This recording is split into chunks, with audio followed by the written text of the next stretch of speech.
Why, hello there. It's been a while, hasn't it? Well, if you have completely forgot who I am the Gravitalk. And I used to do this here show, Gravitalk, but I had to leave due to some identity crisis I had. But after a long time, I am finally back. Yes, a very long time, and by that I mean 2.5 weeks. So anyway, now that I'm back after 2.5 weeks, or whatever, however long that was, less than a month, I am finally back. My good friend Blaznovsky filled in for me while I was gone for a whole episode, and now I have returned with my faith in being a supervillain finally restored. I am back to being the supervillain. And the reason why is because during my walkabout, trying to rediscover myself, I had a talk from my good friend Deadpool. Not the Ryan Reynolds Deadpool. That guy's a pussy. I mean the real Deadpool. And the Deadpool shed some light on the subject of me taking the Amazing Spider-Man 2 movie too seriously. I just took it as the way when I saw the movie, it made me rethink my life choice of being supervillain, and Deadpool shed some light on me.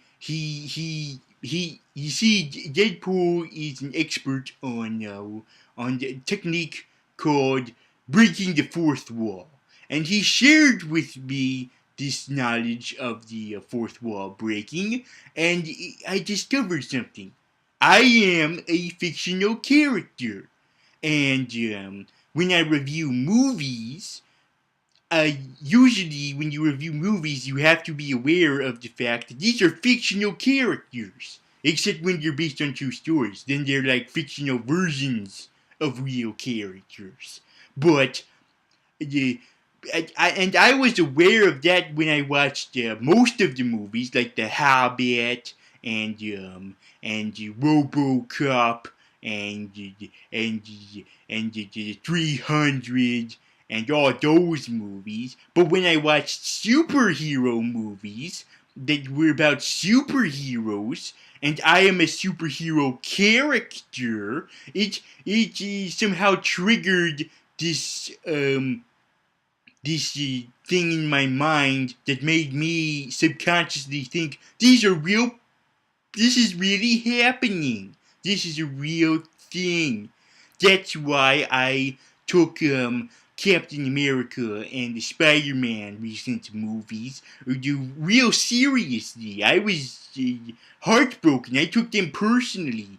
When, in fact, it was only because I am a superhero character reacting to things happening to other superhero characters. That's all fiction. So I am fiction reacting to fiction. And somehow that causes a paradox, and it messed with my mind, and that's why I had this mental crisis. But after being informed by Deadpool about this, I have come to accept my life as a fictional thing that didn't really happen. I am just as fictional as the movies, and I have come to accept this. You know what? I don't care if I'm a fictional character. I still have feelings and stuff. Granted, it's feelings that are made up by someone else, but they're still feelings and stuff. And now that I have come to terms with my state of fictional being, I am confident enough and am now mentally stable enough to return to the studio, the Gravitalk studio, and return and get back my hosting duties uh, for Gravitalk. Did you follow any of that, Blob? No, I did not. Okay. Well, Blob, it's okay if you didn't. Maybe someday you'll come to accept the terms too. Maybe we'll all accept these terms that we're fictional characters. I still have no idea what you're saying. Okay. So you might be wondering, why do you have Blob on the show? Well, if you're wondering why, then you are an idiot. Because today's movie is about mutants. And Blob is a mutant, you dumbass. So, I got Blob on the show to discuss the latest blockbuster to get all splattered across the silver screens. And that is X-Men Days of the Future Past. Yeah, hello, Blob. Har. Yeah, how's it going? Not too good. Really? Why? Well, I have this relationship. Then I am not interested in the slightest. That's kind of personal. Oh, okay. Yeah, I don't want to bring down the audience with your love life. Well, it's really complicated. And okay, let's move on to the movie. Okay, so I am going to try to not view this movie as a superhero propaganda film like I implied I would last week when I interrupted Bloodnofsky reviewing Godzilla. And I'm going to, use my newly attained knowledge that I am a fictional character to know that this is a fictional thing that's happening. The X-Men are fictional. The things I see in the movie are fictional. I shouldn't take it as real things, even though I am as real as they are. And I shouldn't see it as a superhero propaganda movie. I should just see it as a normal movie. Okay, well, let's do that then. Okay. It's gonna be really hard though. It's like I'm so set in my superhero ways, so don't mind me if I accidentally get back into my state of taking these superhero movies seriously as real things. Okay, you're right then. So, what were your initial thoughts on the movie? Why am I not in it? Besides that, oh, okay. Um, I thought it redeemed the previous movies for sucking so bad, and this one was good again. Well, some would argue that the last two movies were not sucky, just the two movies before that. Yes, that's what I mean. Because the thing is, even though the last two X-Men movies, First Class and the Wolverine, uh, those two movies, while they were good, the two movies prior to them were so bad that the two movies afterwards were not good enough to redeem the franchise. I see. But you believe that this movie, this new movie, has redeemed it. Yes, I have. Okay, good. Well, the way I think of the movie is that it's a superhero. Okay. Gravitalk, Graviton. Remind yourself. Remember what Deadpool said. This is all fiction. Your fiction, their fiction. Just focus on that. Just think of this movie as a regular movie. Okay. I believe that this movie is a superhero propaganda. Okay, sorry.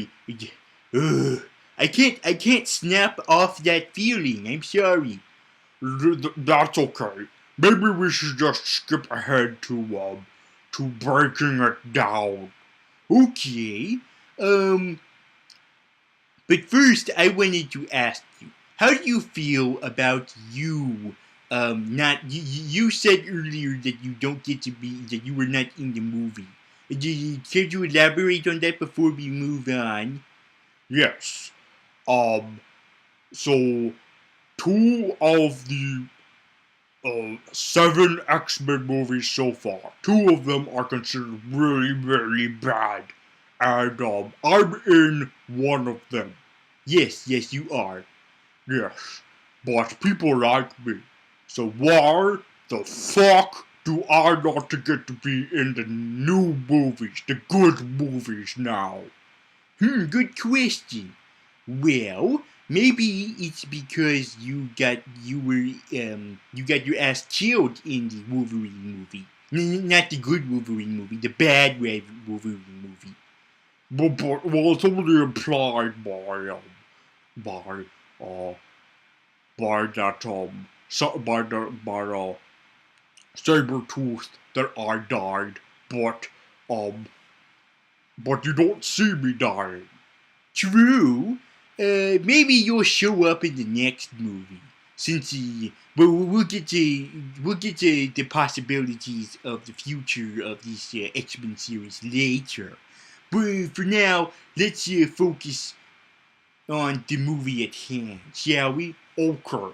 You're right then. So we start the movie, and right off the bat, they give you an idea that these movies are going back to the good old golden age of X-Men movies. You know what I mean? Well, what do you mean?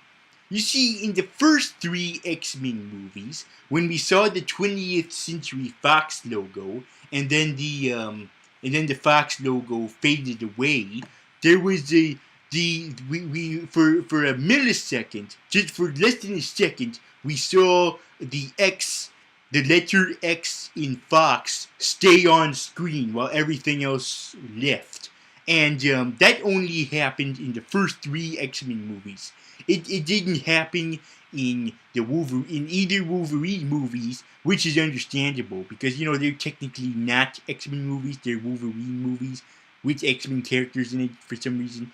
And it also it also did not happen in the first class. And I thought, wait, but that's technically but that's an X-Men movie. It's about the X-Men. So much so that Wolverine isn't even in it for that much. Oh, we'll get to that cameo later. Yes, we do. We will talk about that later. But but but luckily for X-Men fans, when we see the logo this time, it does what it did before. It does the classic thing that it had done with the first three X-Men movies. It let the letter X in Fox linger a bit while the rest of the logo disappeared.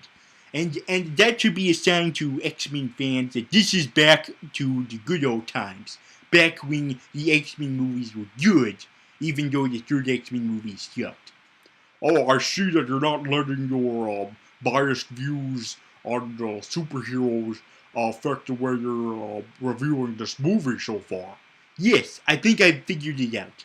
I should view this on behalf of X-Men fans. Like, if X-Men fans like it, I'll point it out. If they don't, I'll point that out too. And they'll also keep, a reviewer's point of view on this movie about what is technically good and what's technically bad, and not let my biased views on stupid superheroes and not let my biased views on superheroes affect the review.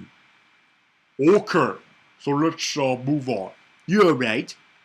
So after a whole bunch of other logos, we finally see the movie, and the first thing we see is a whole big bunch of smoke. And what do we see? Oh boy. We are only seconds into this movie and they already lay down the shit. They already lay down the tone for this movie. And they remind you what the X-Men are about. You see, after all these movies, I think a lot of people forget what these movies are really about. They're not about superheroes per se. They're about racism and accepting races and whatnot. and people who are different than you, like homosexuals and midgets. I'll get to that one later. Anyway, that's what these movies were supposed to be about, and they remind you that this is the main message of X-Men, the bigotry and whatnot. And how do they do that? Why, with one of the biggest, with retelling one of by giving their own interpretation of one of the biggest, my gosh, the biggest examples of bigotry in history ever. Do you know what that is, Blob? Racism. Besides that. Slavery. No, besides slavery. Come on, think bigger than that. More gruesome and horrible. The Holocaust. Yes, the Holocaust. They basically show us the mutant Holocaust. My God. Oh my God. It's like, imagine if the Holocaust was literally everywhere. The entire Earth was one big Holocaust. Oh my gosh, that might be too intense for some people. Yep, but they have the balls to start this big summer movie with this giant ass metaphorical Holocaust. Well, not metaphorical, I mean like, it's basically a Holocaust is what I'm saying, except for mutants. And we hear Professor X, played by Patrick Stewart. I was about to say Patrick Swayze. Not Patrick Swayze, he's dead. Patrick Stewart narrating, explaining to us, the viewers, the state of that the world is in. That humans were such a dick and so mean to mutants that they even condemned regular people for helping mutants, to the point, like so many so that to the point where the only people who have authority now are the most heartless and hurtful of humans, and they're in charge now, and they're using these giant, big ass, these big ass flying buses filled with passengers. And do you know what those passengers are? Is it the destroyer from Thor? No, it's not the destroyer from Thor, even though that's what it looks like. It's Sentinels. You of all people should be aware of that, since you're a mutant and all. Right. Sentinels. Those robots in the comic books that were designed to destroy mutants. Yes, and they look evil now. They're like these evil creatures now, and they're destroying all the mutants, and the ones that they don't destroy, they put in prisons for them to put into ovens. Oh my gosh, this is getting really close, uncomfortably close to the Holocaust, isn't it? That's what they're trying to say, yes.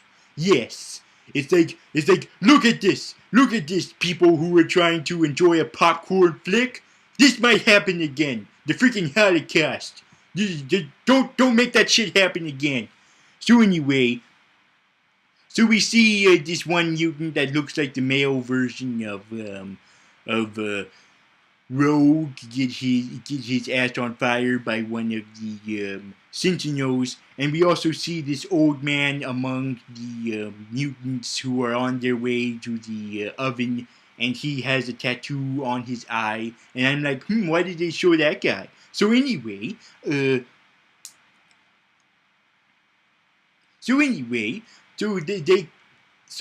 cut to the opening credits. And I'm like, oh my gosh, it's been such a long time since we've had opening credits. Yes, it has been a very long time. And it harkens back to the first two X-Men movies, where we heard a monologue by one of the characters explaining what mutation was, and then cut to this cool credit sequence with DNA and whatnot. And the thing they do with this movie is they seem to combine all three opening credit sequences of the original X-Men movies, and also combined the score with the original X-Men movies. And it's like and also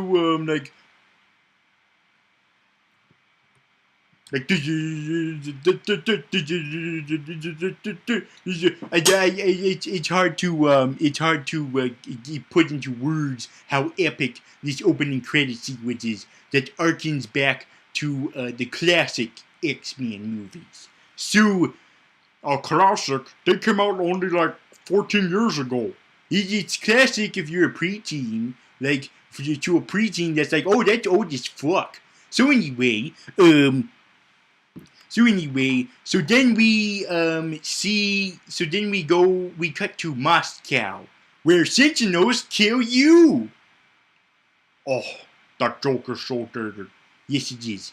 So we see a whole bunch of Sentinels going there, and then we see the future X-Men. And not only do we see a bunch of new characters that have never been used for live action before, just in comic books and cartoonies, we see not only do we see them, but we also see some of the old cast back, like Iceman and Kitty and Colossus. Yay, old X-Men.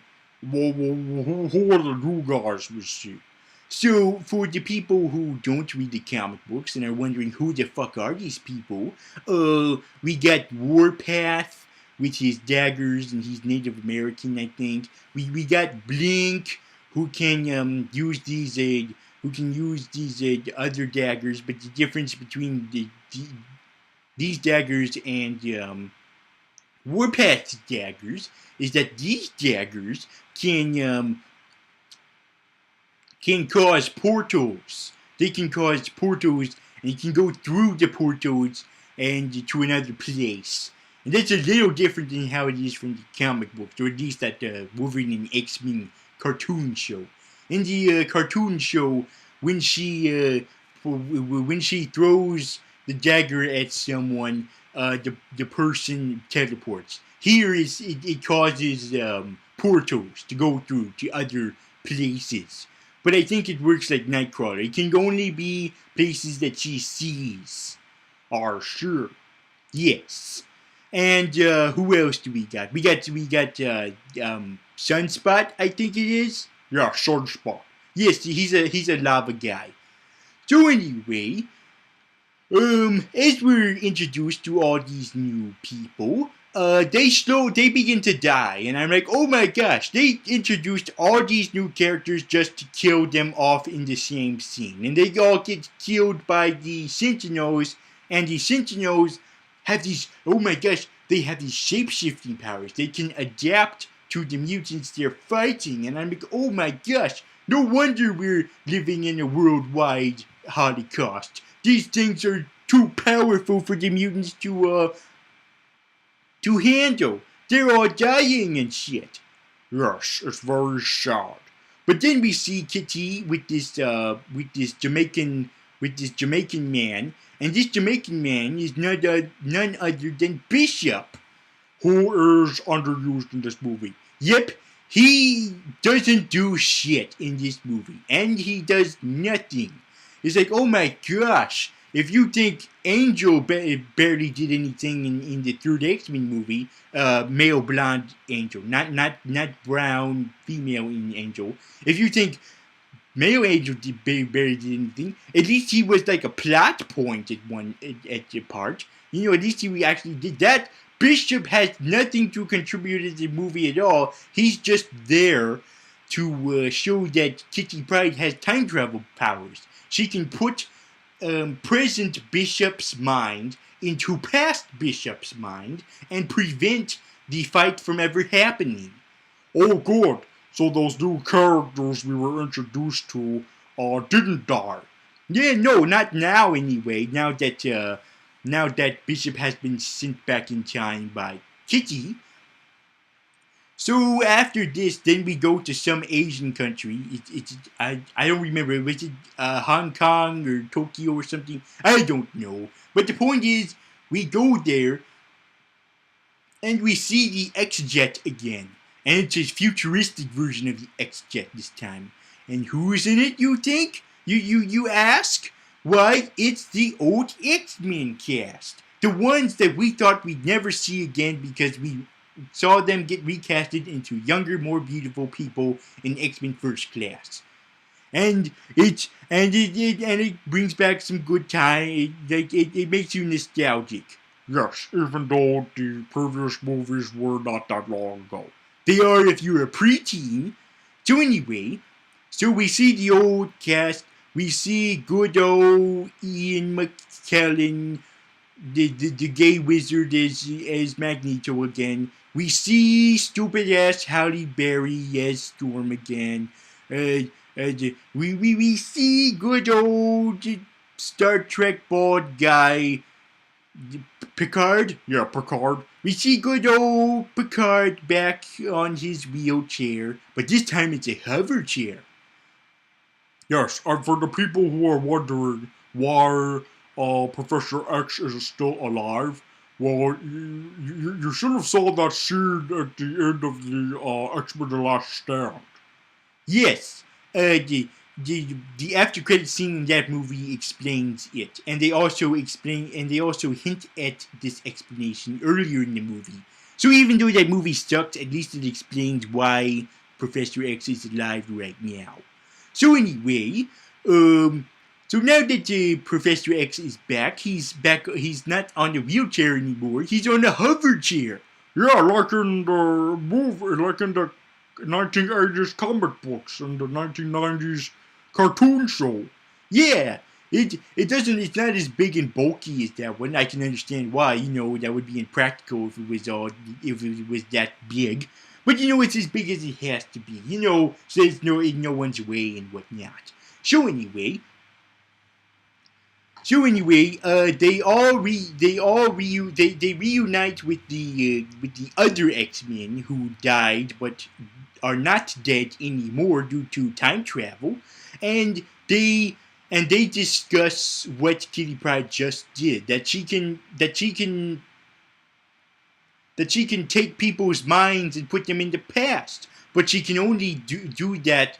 But she can only put them like a couple weeks back. That's why it didn't affect that much when she did it the first time in this movie.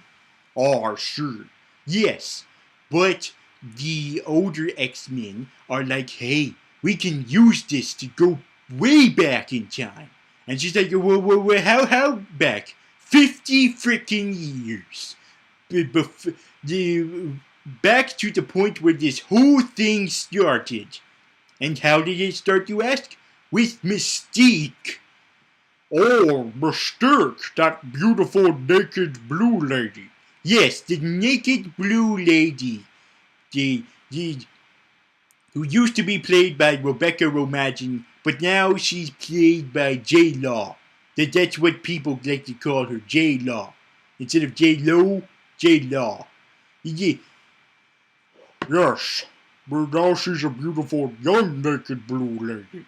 Okay, don't be a pervert, Blob. So anyway, this all started with her, because in the 70s, there was this famous midget, and this midget was named Boulevard Trask, and Trask was a scientist who studied mutants and wanted to get rid of them because he thought they were a threat to the human to humans. And this is kind of interesting because it like shows parallels to the real world. Yes, that apparently you and I are not a part of.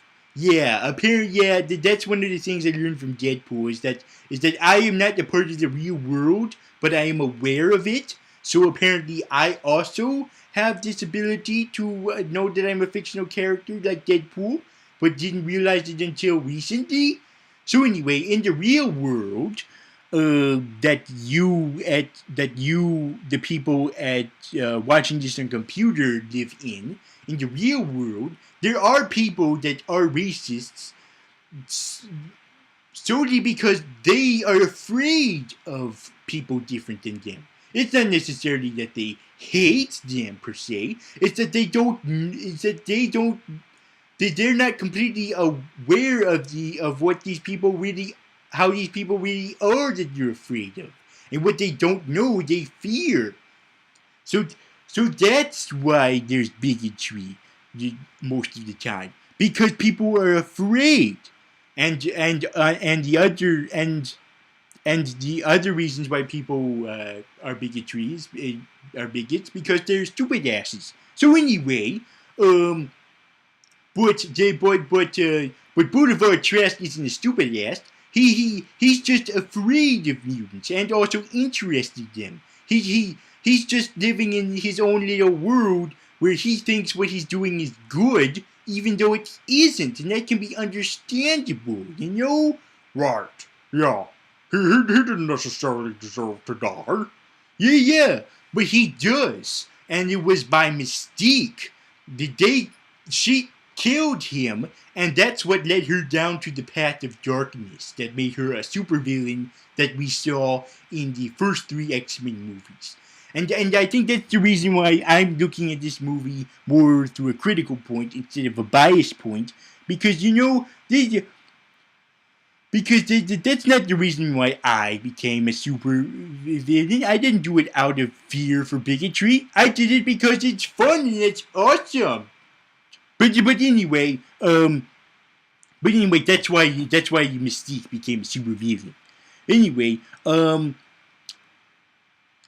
so so in the 70s she killed Trask, and the people caught her and used her DNA, her shape-shifting DNA, to turn the Sentinels that Trask was working on at the time into shapeshifters also. But how come we never saw them in any of the other movies? Well, did they explain it? Because it took such a long ass time to make these Sentinels. So they were in the background. They were doing under secrecy. You see, a lot of people have criticized these X-Men movies for having inconsistencies and problems, and there was speculation that this movie was made to solve those problems, to give explanations, and they do for this one. They just explained that it took a long ass time and that it was under secrecy. Okay, but are we going to solve the other problems? Yeah, in due time. So anyway, so that's why it took that's why the Sentinels didn't go into fruition until around the time that Wolverine was done with his Silver Samurai situation. All right, last year. Yeah. So now that we know how this horrible giant worldwide holocaust happened, Professor X says that we can use Kitty Pryde's time travel powers to go back to right before that happened and prevent it from happening. But the Kitty Pryde said, but I can only do it for a couple of weeks. If we do it for if I take someone back that far back in time, it might destroy them. And Wolverine is like, oh, by the way, Wolverine is here. I forgot to mention Wolverine. It's okay. He's mentioned all the time. I think it's perfectly fine if you don't mention him earlier. Yeah. So anyway, Wolverine's here. He's got gray hair, and you might wonder, well, why does he have gray hair? He doesn't age that fast. Well, it's because he had gray hair in the Days of Future Past comic book. Yeah. They wanted to pay tribute to that. Yes. So anyway, Wolverine is like, hey, I got healing powers. Let's do this shit. Oh, okay. So a lot of people were criticizing that, Wolverine's the one who goes back in time? That's stupid. Yeah, that's just an excuse to make more movies about Wolverine. Well, the thing is, it makes sense because not only was he around during the 1970s, but also that he can, but also because he's impervious to the horrible effects that time travel might cause to his brain. Oh, I see. Yes, that's why Bishop can't go. Sorry, Bishop. Maybe next time. Yeah, hang in there, Bishop. Maybe you and I will be in the next movie. Here's hoping.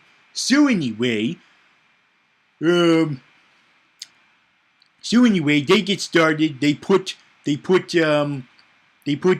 Wolverine on a slab, and then Kitty gets ready to send him back in time. Well, by the way, how the hell can he do this? I thought she can only phase through walls and stuff. Apparently, she can also do this too. Look, it's too complicated to get into it. This movie is really, really long, so they had to, get rid of some explanation things. But anyway, so she starts the process of taking him back in time, and the way they show it is just this flash of light. And I'm like, really? Oh, whatever. So, the first image that we see in the 1970s is a lava lamp. What the hell? It's like it's like the thing that you want to signify that it's the 1970s now is a lava lamp. Okay, that's kind of on the nose, isn't it? Yeah, that's too obvious. That's like that's way too obvious. That's like going back to the 1960s, and the first thing you see is pot. Or going back to the 1980s, and the first thing you see is 3D glasses. Or going back to the 1990s, and the first thing you see is Rugrats. Or going back to the 2000s, and the first thing you see are these movies. So anyway, we see Wolverine sleeping with some unnamed slut, and he wakes up and we see his big, beefy, naked booty body. Yes, his big, beefy, naked butt. Yeah.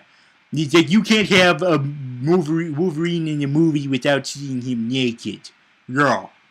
Just like how you can't have a Mystique movie without seeing her naked. Yeah, well, at least with her, it's because she shapeshifts. With Wolverine, it's like, oh, he's so hot, let's see his naked booty ass.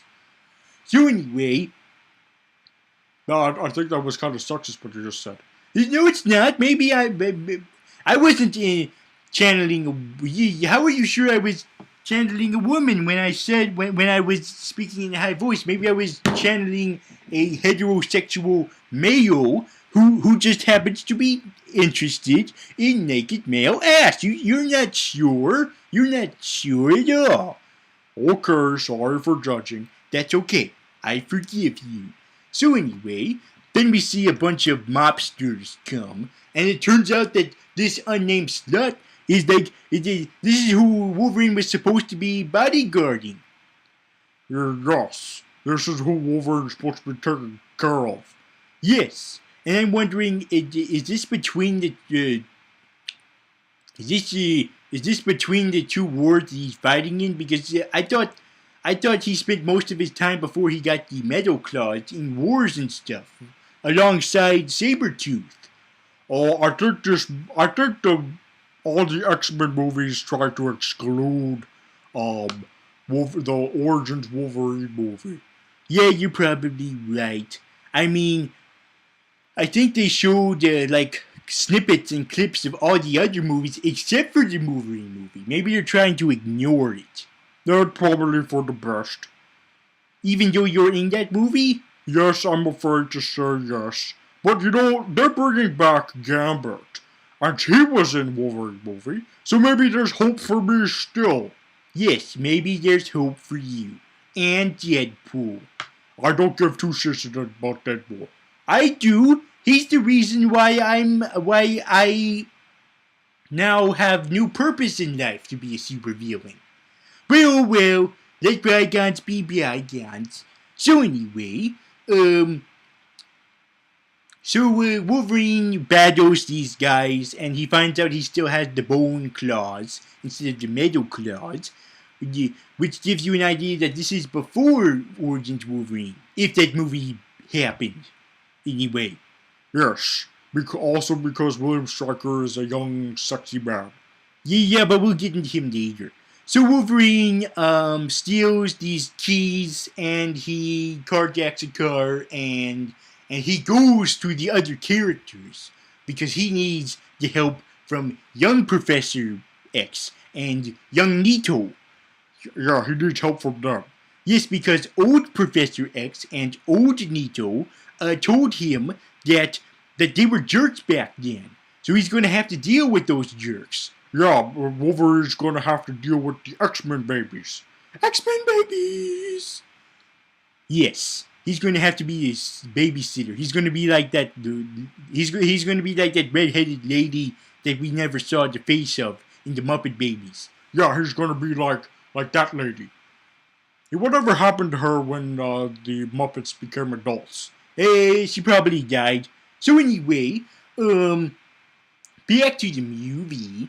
We see this military place where we see, as you mentioned before, young Stryker. Yes, he's young and beautiful now. He's not some old man who was in charge of a bunch of monkeys at the zoo with Malfoy. Yeah, that's a completely different movie though. So anyway, young Stryker, he notices that this military guy is taking away all of their mutant soldiers, and he's like, "Hey, dude, we need those mutant soldiers. They help us with with fighting these things." And the military guy is like, no, they need to go back home. They don't need to risk their lives for this bullshit. And these military mutants include some spiky black guy, which I assume is Spike from the early 2000s X-Men Evolutions movie. Yeah, except he can poison people's minds. Yeah, he's like a blowfish, except instead of making you eat him to get the poison, he can just put the poison in you. Yeah. Who else do we see? We see young Toad. We see this tattooed guy, and I'm like, oh, wait a minute. That's the old tattooed man from the beginning of the movie. The one who was in that line. So that's why they lingered on him. To show you, like, hey, look, he's young now. See? Yeah. Okay. But that seems to be his only purpose since he doesn't do anything. Yeah, he doesn't do anything. Except he can show that, like, each tattoo can cause something to happen. Yeah, except for that. And we also see Havoc. Yep, we see Havoc. And it turns out that this military person who is trying to take the mutants back home instead of fighting in this war is because it's Mystique. And she punches out young Stryker, and he takes the mutants home. So she can still so she can continue on her path to protecting mutants while at the same time destroying mutants, even though she's not aware of that. And that's the last we see of Havoc. Yep, he's just here to show, like, hey, Havoc still exists. Maybe we'll show him more in the next one and actually show how he's connected to Cyclops since they're brothers in the comic books, you know. You know? I know. Do you know? I know! So, then we see Wolverine arriving at the X-Mansion. It used to be a mansion, now it's not? No, not X-Mansion as in EX-Mansion. Not that it used to be a mansion. I mean X-Mansion as in the letter X-Mansion. For X-Men. Oh, alright. So he knocks on the door and we see young Beast. Yeah, but he's a human. Yeah, in the previous, in the X-Men First Class, we see him turn into Beast at the end, and there's no signs of him turning back. But here he's human again. But don't worry, they explain it, and it also solves a plot hole that was in the second X-Men movie. Alright. So he gets into a scuffle with Hank McCoy, who is Beast, and then we see Professor X, and he's become a lazy hippie. Oh yeah, he's a hippie now. And he can walk.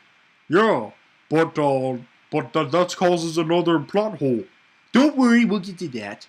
So anyway, you see the last time we saw this version of Professor X, young Professor X, he got crippled. He got crippled because of his Americanized Scottish girlfriend and Magneto. But here it's explained that the reason why is because Hank McCoy has been giving him a drug, and that drug makes him walk again. But at the same time, it also takes away his mental powers. So he kind of explains why he was walking in the previous movies that were flashback, like at the beginning of X3 and that climax part of Wolverine Origins. Yeah, but in those movies, while he was walking, he also had his mental powers. Oh dear. Okay. Never mind then. So Professor X, he has quit being Professor X. Even though they implied that he was gonna start the X-Men, even though it implied that he was gonna start the X-Men in the last movie. Yes, well, apparently what happened was, he was about to start the X-Men movie. He got it up and going. He was about to start the X-Men classes in school, the school for gifted mutants and whatnot. And then all of a sudden, the war had to come and ruin all of that. So it was over before it even began. Oh, screw you, war. Yeah. But at least Havoc is safe now. So he can show up in a later movie and explain how he's related to Cyclops and whatnot. Yes. So anyway, Hank McCoy explains that he also uses the drug on himself to keep him from being Beast all the time. So he only turns into Beast when he's angry, like the Hulk. Here's a Hulk Beast. Yeah, he's Hulk Beast. So Hulk Beast, this also solves the problem that was in X-Men 2. Oh, really? Yeah, there's a plot hole in that one. Because in X-Men 2, they, the second X-Men movie? Yes.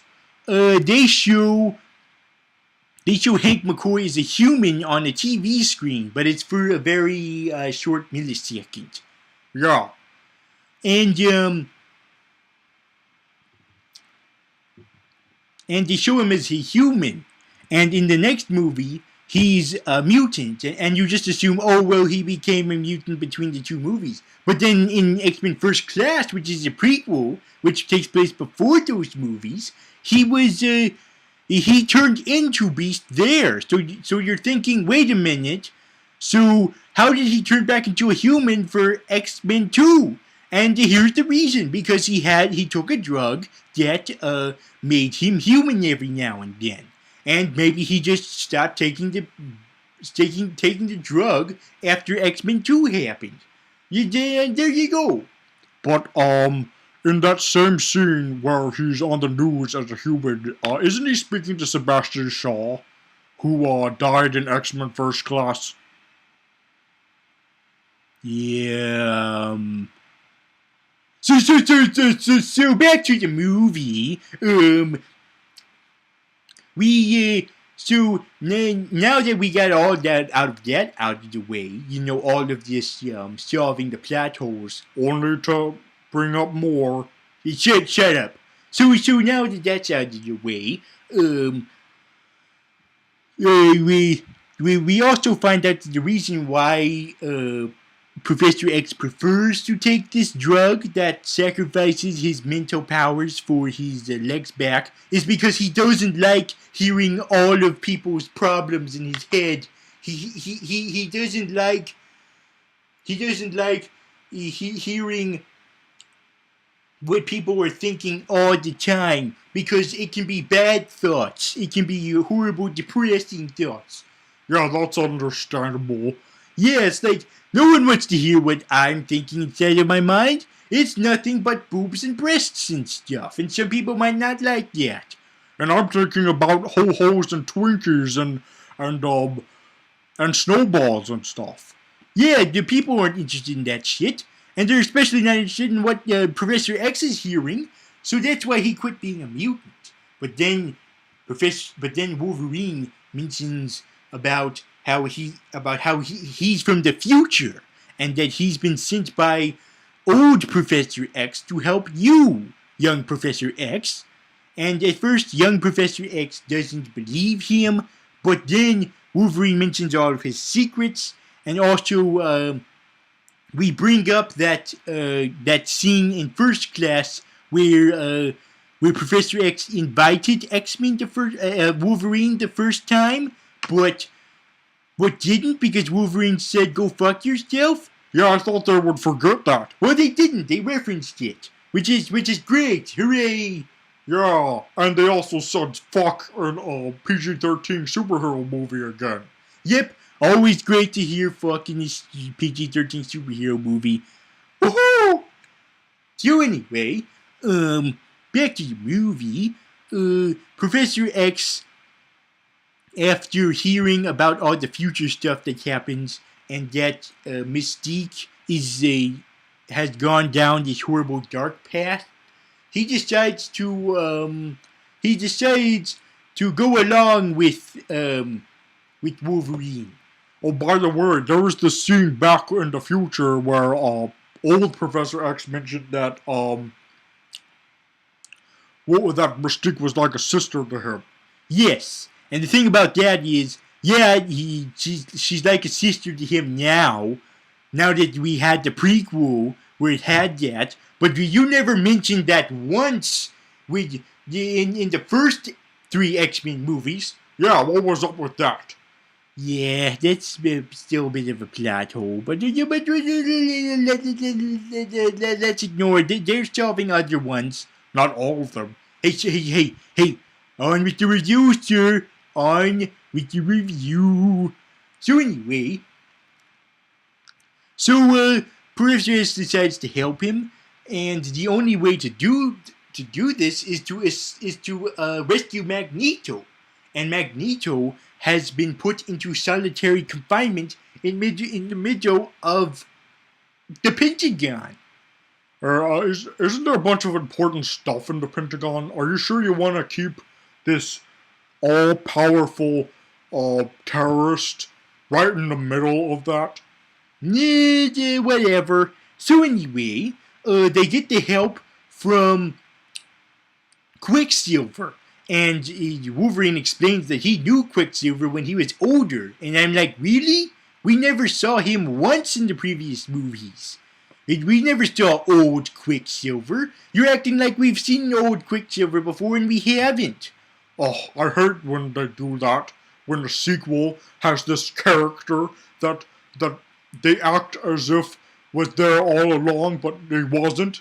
Oh, you're getting flashbacks to The Rock from the G.I. Joe movies, aren't you? Yes, I am. Well, let's move on to this movie, shall we? Okay. So, they go to Quicksilver's home, and we see Quicksilver. Yes. But not Avengers Quicksilver. This is a different Quicksilver. Yeah, because of movie rights and whatnot. So, X-Men version of Quicksilver, is being all fast and stuff, and he likes to steal things, and it's all 70s stuff, to remind you that you're in the 70s, woohoo, lava lamp. So anyway, so they get Quicksilver to rescue Magneto from the Pentagon, and they go there, and they pull off this like super secret high tech Mission Impossible-esque heist to rescue Magneto from the prison, and they do this complicated thing where Quicksilver uses his super speed to get through the guards and disguises one guard, and then he vibrates his hand. He pats the glass that's holding Magneto there. to the point where it breaks all of it, and Magneto escapes, and Magneto and Quicksilver are in an escalator together, or an elevator. Yes, and how come they don't address the fact that Magneto is Quicksilver's son? Well, I was getting to that. During a conversation, they mentioned that really quickly. Oh, right, they do. Yes, but they imply it. It's like Magneto mentions that he can control metal, and Quicksilver is like, hey, I think my mom met a guy who could do that. Oh my gosh. Magneto is Quicksilver's baby daddy. Yeah. Well, that's kind of like how it was in the comic books, but this was played out for laughs. Anyway, so we'll get to the backstory probably in another movie. Man, they keep dumping this stuff away just so they can deal with it with another movie, don't they? Yeah, it's kind of like with the latest Spider-Man movie. So anyway, they get reunited with Professor X. Professor X punches Magneto because Magneto was a dick to him in the previous movie, which is understandable, took away his legs and whatnot. And then the guards come and they shoot at the mutants, and then Quicksilver has this awesome scene where he plays this old, sad 1970s music while he does all this funny antics of getting rid of the bullets, and like everything is slow, but he's fast, and he's doing these antics. He's giving guards wedgies, and he's making them punch themselves, and it's played up for laughs. Oh, it's kind of annoying when you have this character who's just there to be funny. Yeah, but he's not in the movie for that long afterwards, because after that scene, they then go on this private jet, and they leave Quicksilver. They tell Quicksilver, like, thanks for making this movie funny, Quicksilver, but we can go now. We don't need you for the rest of the movie. And like Quicksilver's like, okay, see you in the sequel and Avengers, where I'm played by a different actor in a different continuity. Bye! Bye, Quicksilver. Bye! So they're on the plane now, and they give some more exposition about how, the reason why Professor X can walk but doesn't have his mental powers, and what happened to all of the mutants in the previous movie that are not in this one. Yeah, like Azazel, female brown angel, Banshee, and Emma Frost. Yes, they give explanations to why those characters are no longer in this movie. Because they got their asses killed. Yeah, they were experimented on by Boulevard Trask. Yes, and Mystique also found that out when she was snooping through Boulevard Trask's things. Yeah. So there's an explanation for why those people are no longer in this. Yeah, and also because there were too many characters in this movie anyway, so they had to get rid of a bunch of them.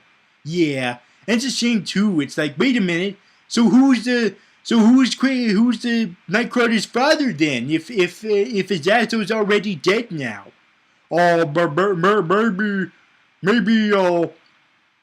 Maybe Mystique had a one-night stand with him, and they won't explain that until the next movie. Yeah, you're probably right. Ugh, they just keep dumping things away to deal with it later, like I said before. This is probably not the first time we'll mention this. Nope, probably not. So anyway, after Magneto and Professor X have another intense argument, this time on a plane, making a big mess, that Wolverine says, hey, Magneto, clean that up. Because he controls metal and whatnot. After that, okay, what happens next? Mystique.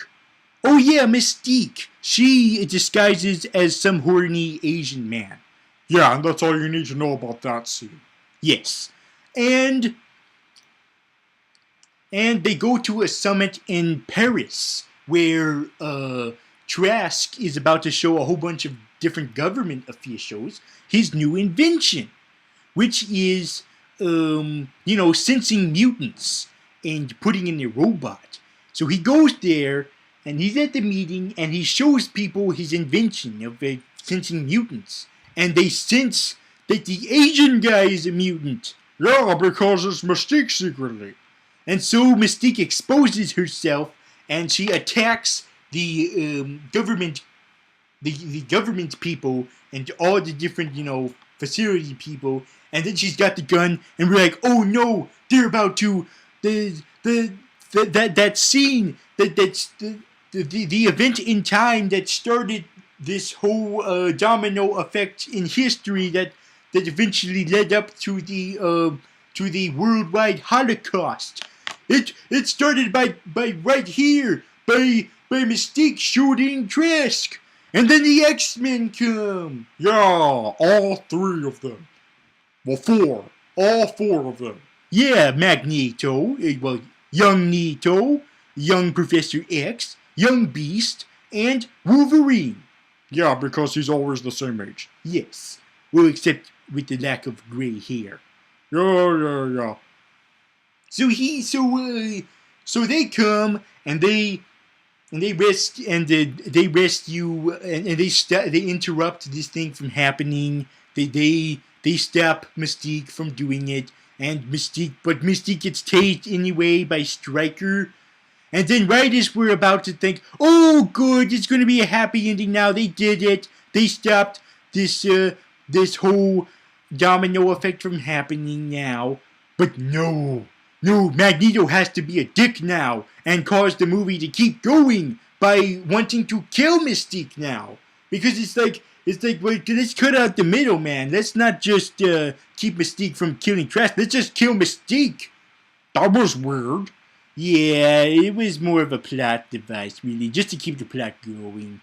Oh, I hate that. Can't they come up with a more logical way?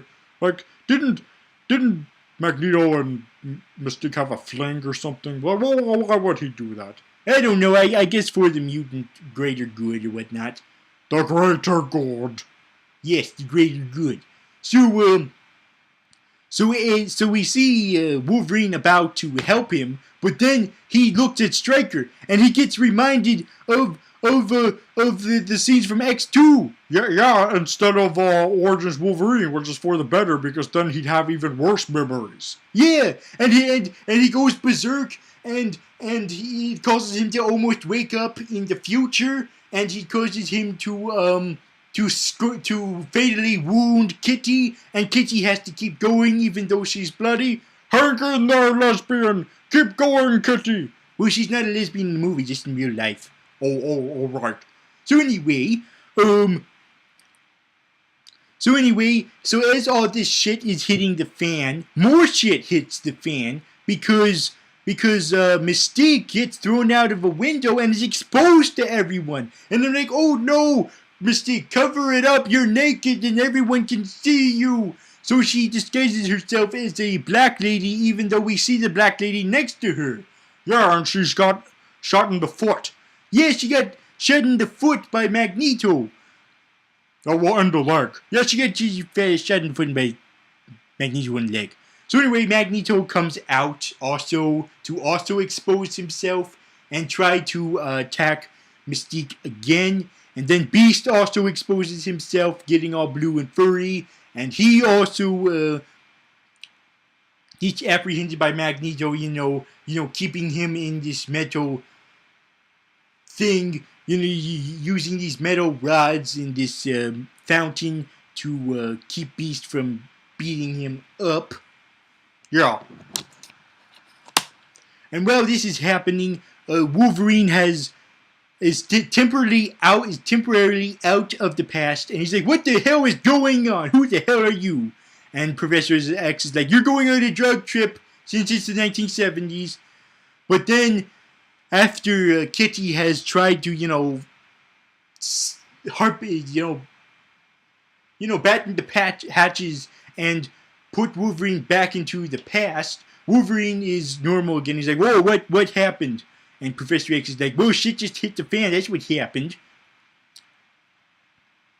So now all the mutants are exposed, but luckily they all escape from the public eye. Uh, the Mystique disguises herself as Jennifer Lawrence to get some some medical help by this ignorant nurse. Yeah. And Magneto now goes solo, doing his own thing. He's going to prevent the apocalyptic future his own way. Yeah. He flies solo, bitch. Yeah, yes, he does. And so now the X-Men have to regroup back at the X-Mansion. Back to just 3. Yeah, so it's like nothing. Yeah, so it's like nothing happened. It's like no progress was made. Oh, that's a shame. So then Beast brings up, well, Human Beast, Hank McCoy Beast. Hank McCoy brings up the fact that maybe time can never be changed. Maybe it's supposed to happen, and this discourages Professor X, and he's about to take his drug again to get his to get his legs back. This is kind of like an allegory. Yeah, it is. Like, he doesn't want to deal with his problems. And an unfortunate way for people to deal with their problems is by taking drugs. But then Wolverine reminds him, you don't need to take those drugs. So Professor X decides, you know what, screw it. I don't need those. I don't need my legs. I can handle these. I can handle other people's thoughts. So they go to Cerebro, which looks exactly how it does in the present. Yeah, that was really fast. It's like in the first one there was no Cerebro. It had been ruined by the tornado guy, and in this one, all of a sudden it's the exact way it is in the present. Well, what the hell? Anyway. Anyway. So he uses Cerebro to look for Mystique again, but he can't handle it. He's like, I was wrong, never mind, I can't handle any of this. So he quits, but then Wolverine says, wait a minute, maybe you can use my mind to talk to your future self. So Magneto uses his mind Magneto uses Wolverine's mind as a bridge to the future, where he talks to future Professor X, his future self. Wow, that's trippy and that blew my mind. Yeah, whoa. So young Professor X is talking to old Professor X, and old Professor X is like, you got to keep going. You got to keep going, young Professor X. I need you to. Blah, blah, blah, blah, blah. But wait a minute. But he said some inspirational things to him. Yeah, like dealing with those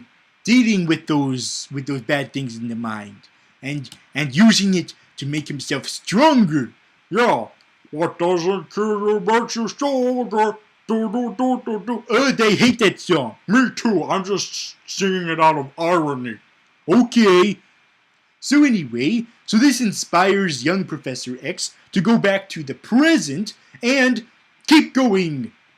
Yeah, they're gonna make he still has faith in Mystique.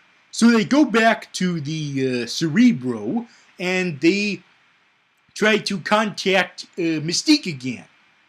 And this time, she's in an airport, and Professor X keeps talking to her through other humans. Yeah, kind of like how Professor X talked to Magneto in the first one through Sabretooth and Toad. Yeah, it's a callback to that. And then he finally shows up in her mind, and he's like he's like he's like your father was killed by Darth Vader from a certain point of view. Yeah, he doesn't really say that. No, I'm just making a reference to something else.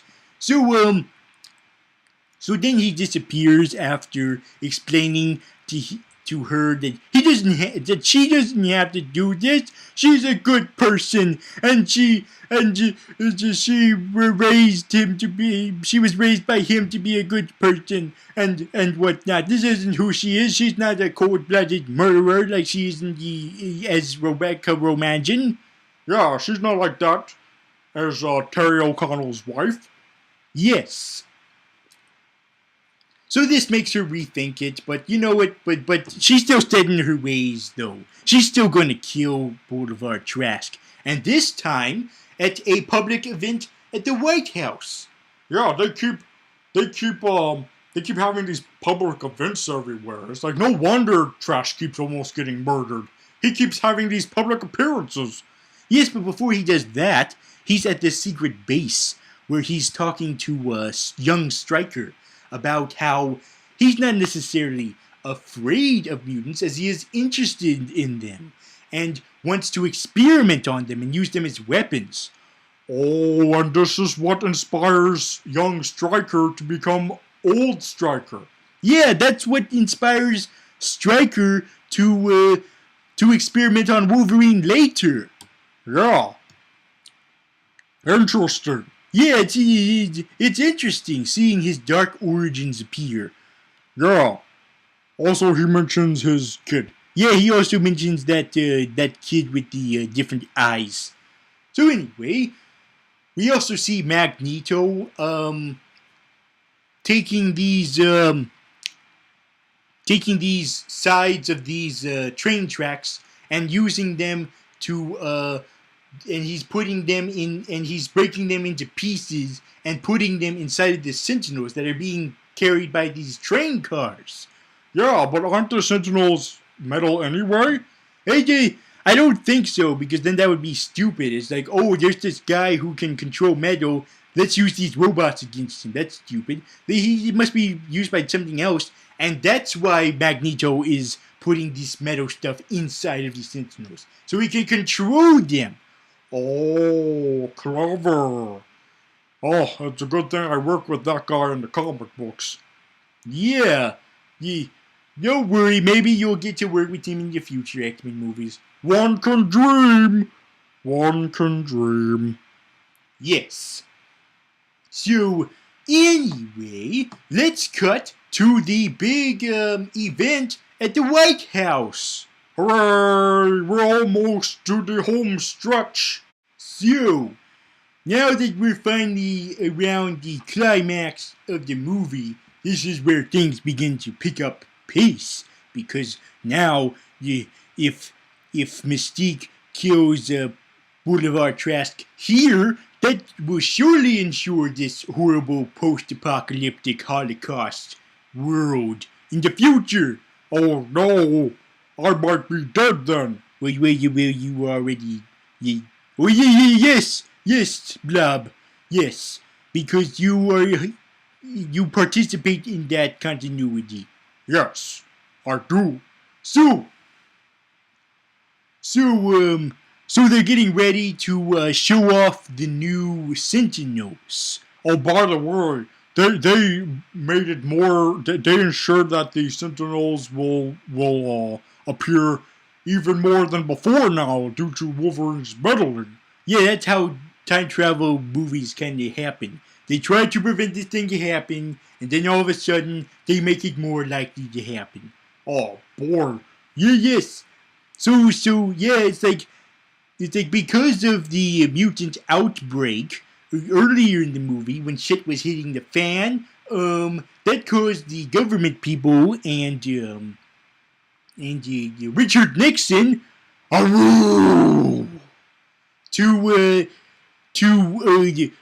to say yes to the Sentinel program, to approve of it.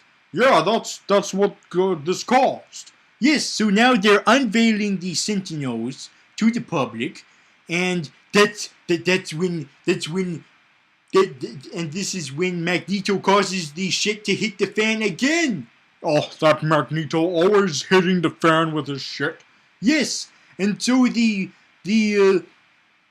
Sentinels begin to arise, and Mystique is still set in her ways of killing Trask. This time disguised as one of the as one of as one of those guys who protect the president. Yeah, she's about to kill Trask that way. And but Professor X can sense her with his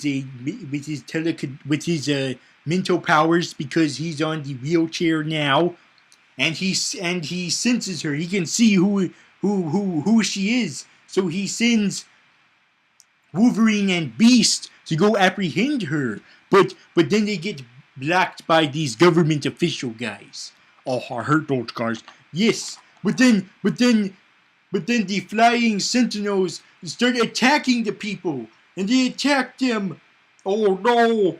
And then Magneto brings this entire giant ass arena, this big arena. He picks it up with his magnetic powers, and he disturbs this guy who's just trying to do his job, painting the white thing on the baseball field. So anyway, he takes that big thing and he uses it as a fortress around the White House. Oh, that's clever.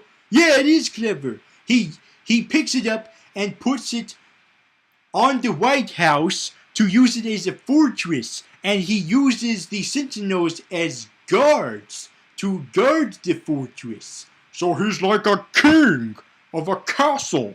Yes, and all of the government guys are inside of the White House, and they're getting inside of this bunker, this safety bunker to hide the President Richard Nixon. Oh. And they also got Boulevard Trask there, and they also got William Stryker. Yeah, it's like this little clubhouse for politicians. Yeah, little politician clubhouse. But then Magneto uses his magnet powers to pick up the clubhouse and pull it out of the White House from the ground right in front of him. Oh no! He's got the whole package. Yes, he's got the whole complete set of government officials. And Professor X is injured. He's under this fallen down pillar, and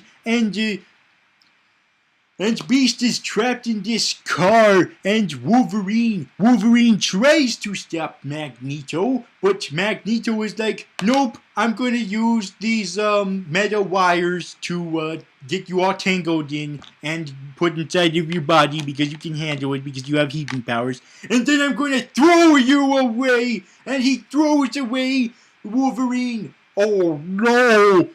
Yeah, and this isn't looking good for the past either, because, the future. Because in the future, the giant flying buses of Sentinels are headed towards the future X-Men, and they're trying to stop them, but they're too much. Magneto gets stabbed. Storm gets stabbed. Yeah, she was a dumb bitch. Yeah, she was a dumb bitch. Who else? The Iceman gets decapitated again. Colossus gets pulled apart. The Sunspot has something bad to happen to him, I guess. Yeah, I forgot what happened to him. Yeah, you don't really care about him. But Warpath gets stabbed, and Blink gets stabbed in every direction possible. Yeah, that was overkill. It's like a magician trying to stab his assistant, but he only makes it look like he's stabbing his assistant in several different directions.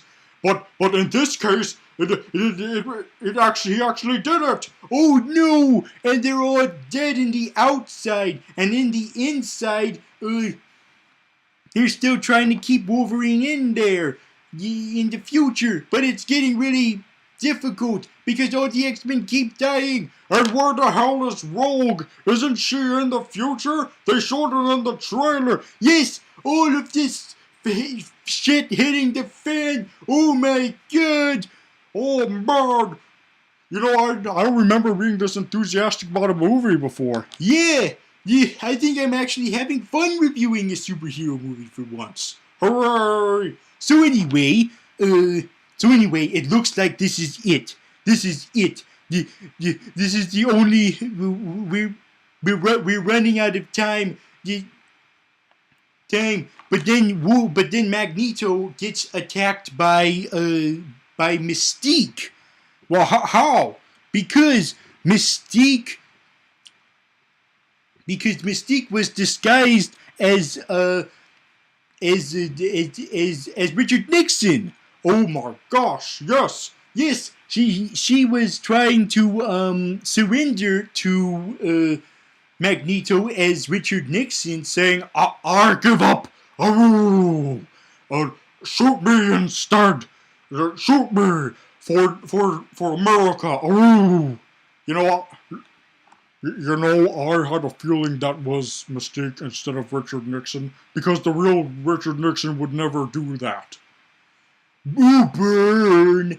Burn! That's a burn to you, Richard Nixon, who's been dead for decades. So anyway, so she tricks Magneto, she shoots him, not fatally, but, you know, enough to hurt him and get him out of the picture for a few minutes, just like he did to her earlier. Yeah, that's called payback, bitch. Yes, payback. But now that she has the gun, she still has a chance to kill Boulevard Trask. Oh no! Yes! But then Professor X has one last chance to put his mind inside of Mystique's psyche, to tell him one more time, you know, Mystique, you don't have to do this. But I trust you to make the right decision. Okay, I'm going to get out of sight of your head now. So what does Mystique do? What does Mystique do? Does she kill Trask? Or does she not? Well, we see the future, everybody disappears. So that means the future has been changed. Yeah, but why has it changed? Because Mystique decided not to kill Trask. Hooray, he doesn't kill the midget.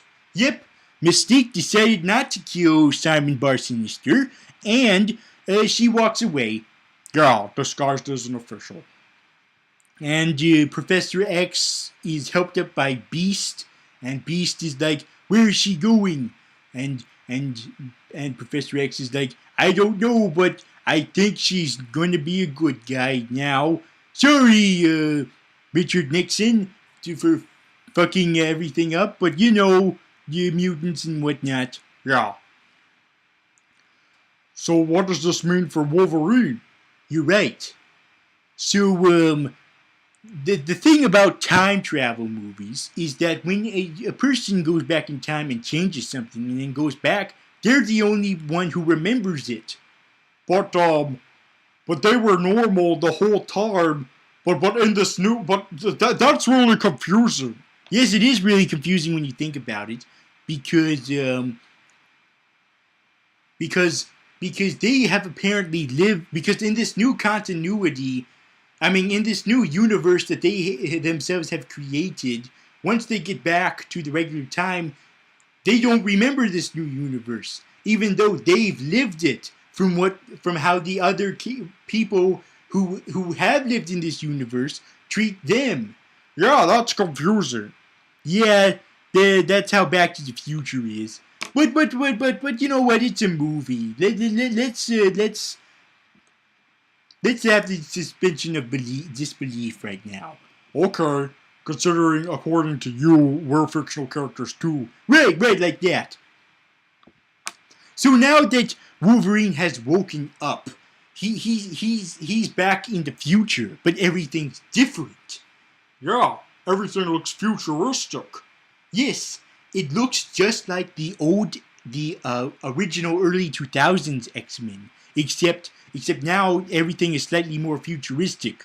Which is weird because they always tell you at the beginning of the original X-Men movies that this is somewhere in the future.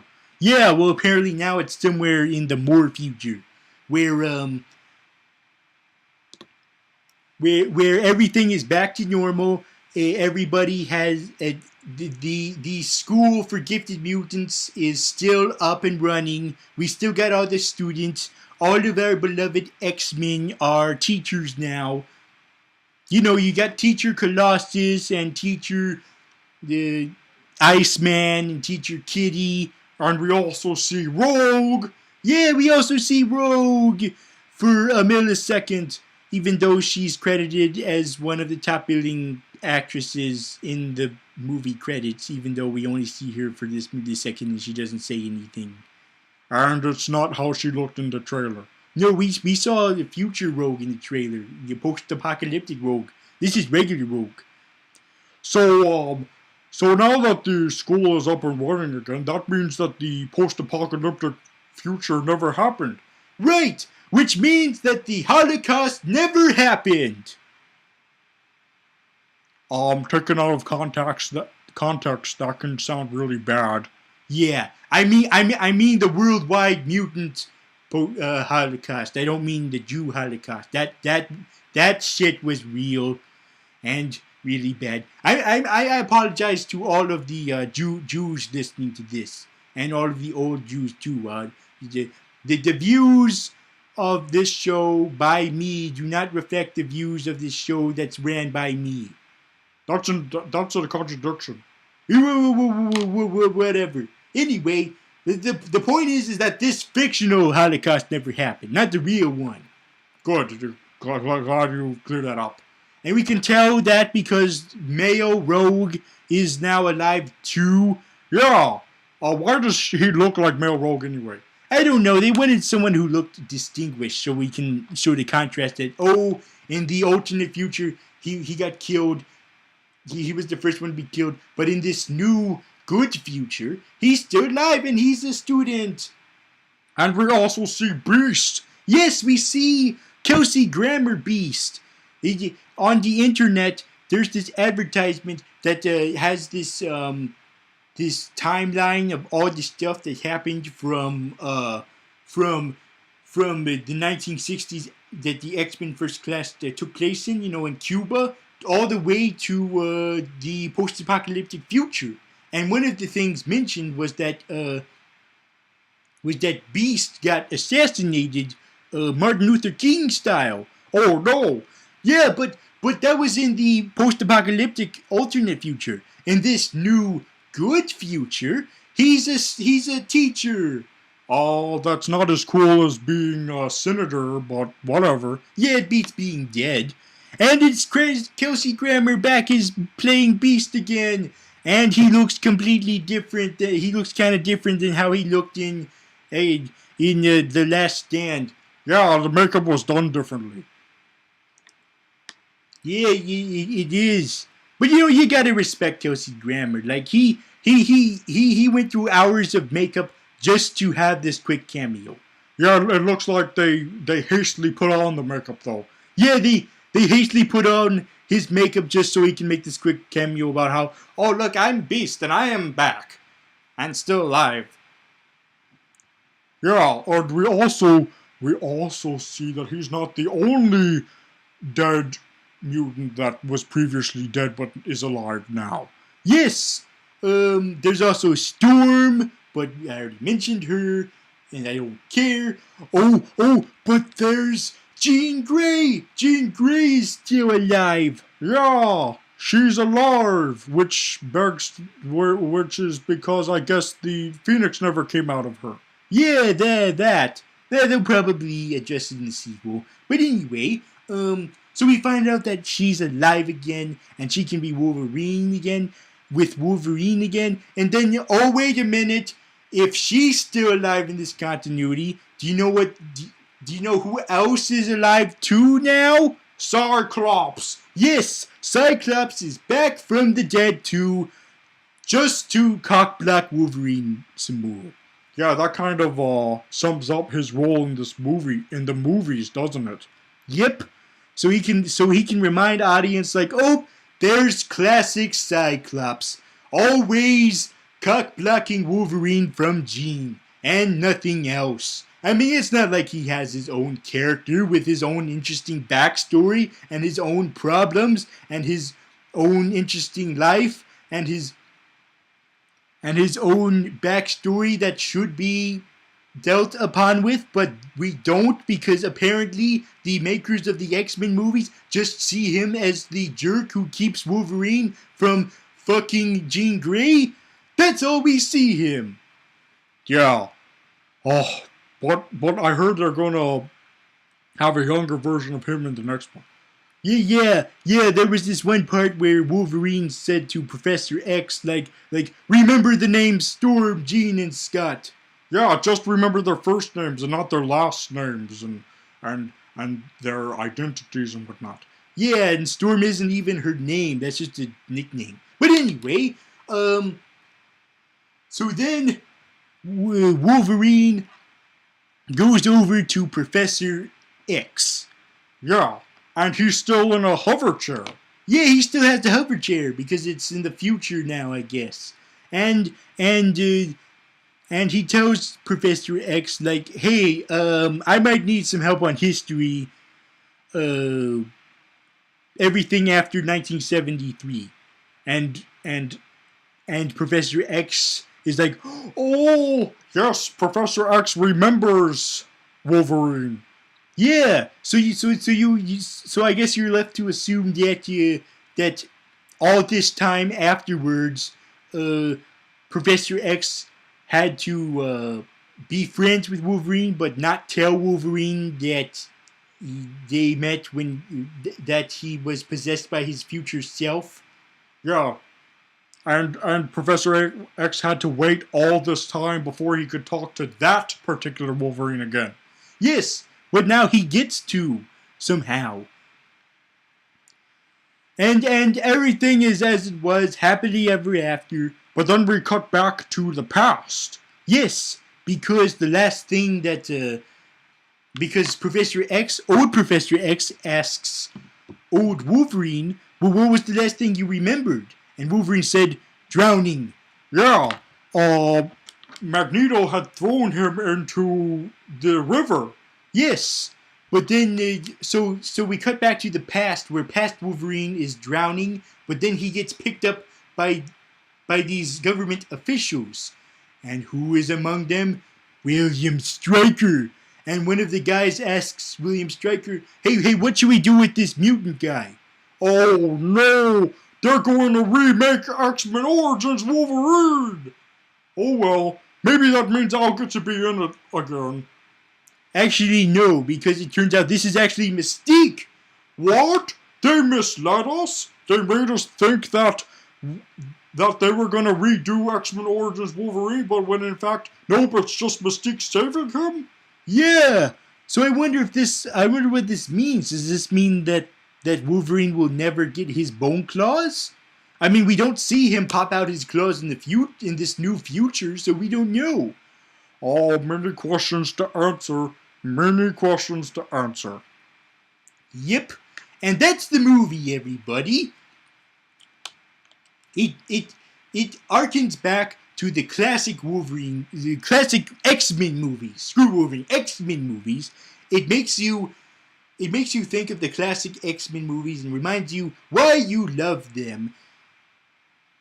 Like you do? No, not me. You know, I'm an anti-superhero guy, whatever. But I'm acknowledging that other people love superhero movies. And this reminds you why you love them. Because you love the X-Men. And this movie makes you love this movie also. Yeah. And it also makes you look forward to the future. It does. But there's one problem we should address. Yes. I think you know we are on the same page here, Blob. The problem with showing us this new future. Yeah. The next movie, I heard that it's supposed to be set in the 1980s. Yes. it's supposed to take place after the 1970s stuff of here, but before the future stuff. Yes. Well, that's the problem I have is if you're going to keep going with the old cast and the setting of the 1970s and go from there, then why show us what this new future looks like? Yeah, that's my problem too. They made it seem at first that they were going to change the future, and I wish they didn't show us what the future looks like. I kind of wish so. Yeah, me too. Because by showing us what the future looks like, we already know what's going to happen after the next movies. Yeah, because the next movie takes place in the 1980s, but we already know what happens in the distant future after that. Yeah, we already know that Wolverine is going to be in the X-Men still. We already know that Professor X will stay alive to that point. We already know that all of the other X-Men will survive, like Beast and Cyclops and Jean Grey. We already know all that now. We already know what's going to happen now. Yeah, and what bugs me is that the young Professor X mentioned that the future is what you make of it. Yeah, like in Back to the Future Part 3. The future is what you make of it, Marty. Oh. Yeah, like that. Yeah, it's like he says the future isn't written in stone. And it's like, yeah, for you it's not because you're from the past, but for us, we see what happened in the future, so we know what happened. The future is written in stone from our perspective. And if you plan on keep going from the 70s, from that storyline, then why show us what happens way after that? Yeah, what the hell, man? But I guess a pro of showing us the future is that we get to see what it looks like now that everything's good again. Yeah, we get to see what it looks like now that Scott is back. Yes, and we see that he's still cock-blocking Wolverine instead of being an interesting character. Oh well. Yeah, well, at least we can look to the future. Yep, and you know how we can? How? Hey, wait a minute. What do you mean by looking to the future? Because we already just did by seeing this ending part. Well, yeah, but I mean, we can still look forward to more X-Men movies being good, even though we already know what's going to happen. Yeah, I guess that's right. And do you know what we know about the future X-Men movie? What, the First Class or the Deadpool movie? Or the movie about Gambit being played by Magic Mike? No, I'm talking about the next movie scheduled. The next movie scheduled for 2016. And they hint at it at the after credits scene of this movie. Oh, right. All superhero movies have after credits scenes, don't they?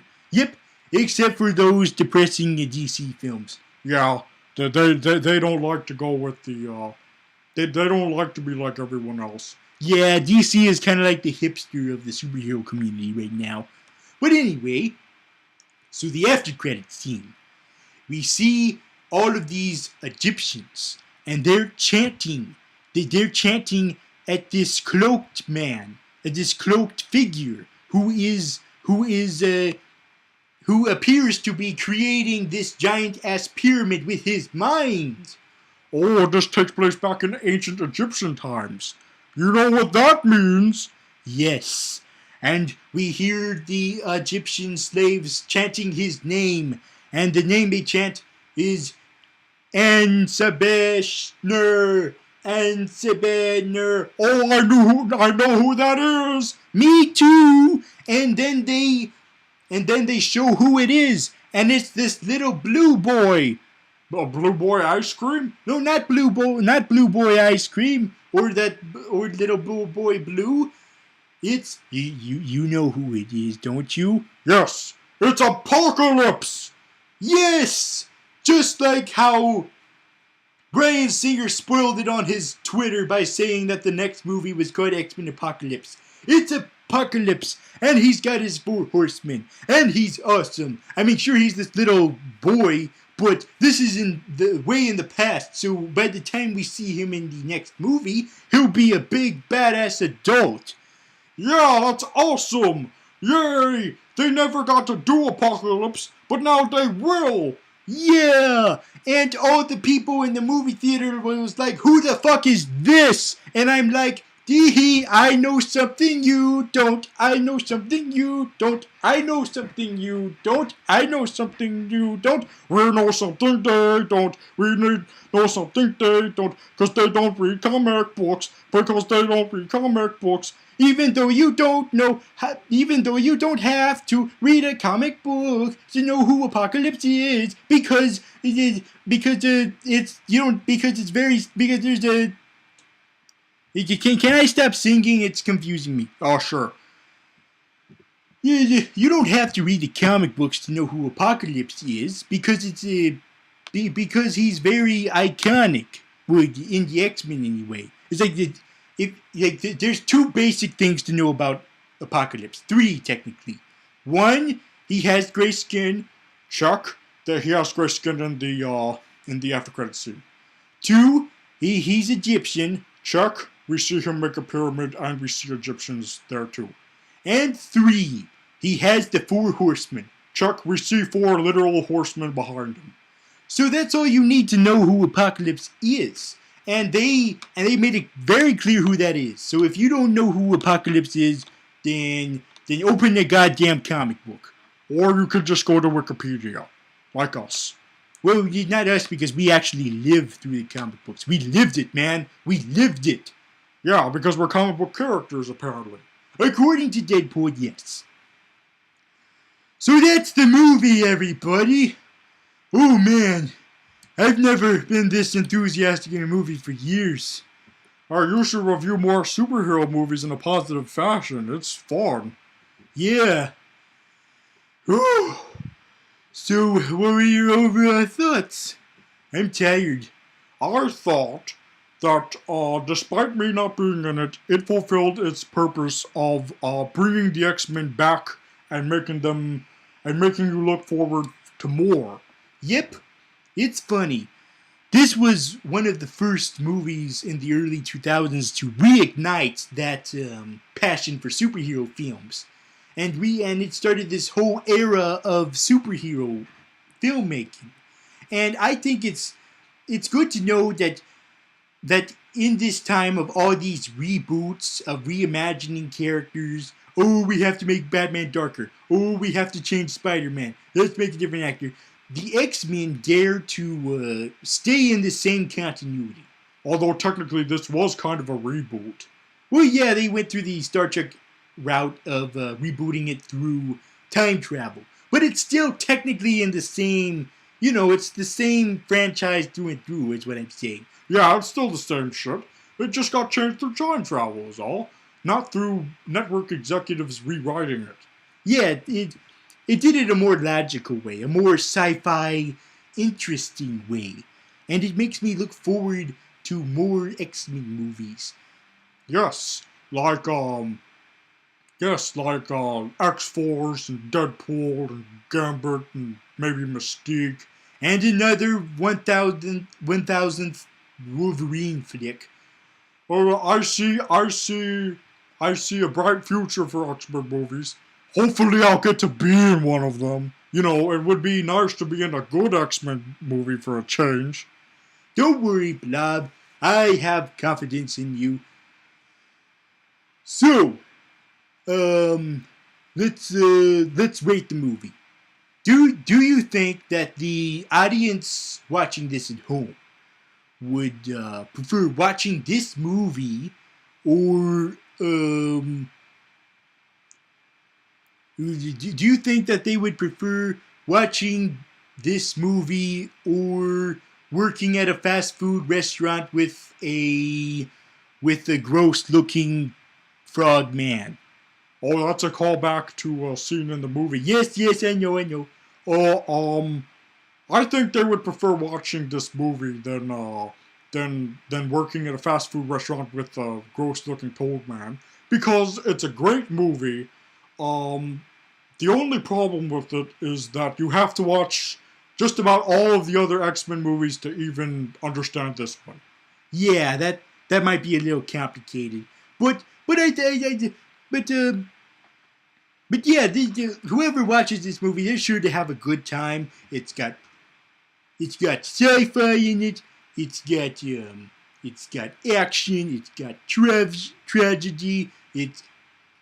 It's got comedy supplied by Quicksilver. That little douche. Yeah, he was a douche. It's got all of these different things: sci-fi, action, fantasy. Somehow, well, not fantasy, but you get what I'm saying. Comedy, action, all of this good stuff. Also, some political stuff. It's an all-round thrill ride. I recommend it. Do you recommend it? Yes, I do. Yes. So watch this movie instead of working at a fast food restaurant with a gross-looking toad man. Okay.